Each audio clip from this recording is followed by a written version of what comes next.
Сәлеметсіңдер ме, оқушылар? 7-сі сабақтың тақырыбы «Ата-анамды үлгі тұтамын». Жаңа тақырып бойынша жаңа сөздерді сөздікке жазып алыңдар. Қатал, строгий, қолда, поддержи, түсін, пойми, үйрет, научи, өзімшіл, самовлюбленный, ескер, учти, обрати внимание.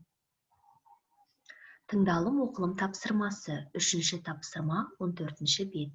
Мәтінді тыңда, оқы. Послушайте текст и прочитайте. Ата-анамды үлгі тұтамын. Менің атым Әнел.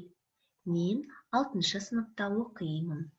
Біздің отбасымызда 3 адам бар. Әкем, анам және мен. Біздің отбасылық дәстүріміз бар.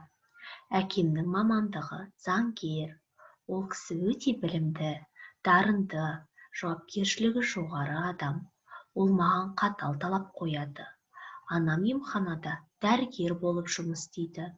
Ол ақылды, мейірімді жан. Әкем де, анам да мені қолдайды, түсінеді.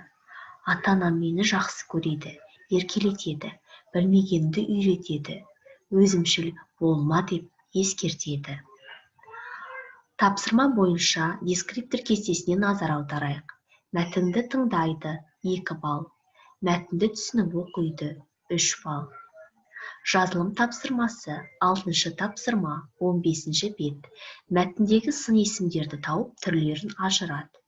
Найдите в тексте имя прилагательное и определите виды прилагательных из текста, который только что мы читали. Осымен сабақ аяқталды. Сау болыңдар.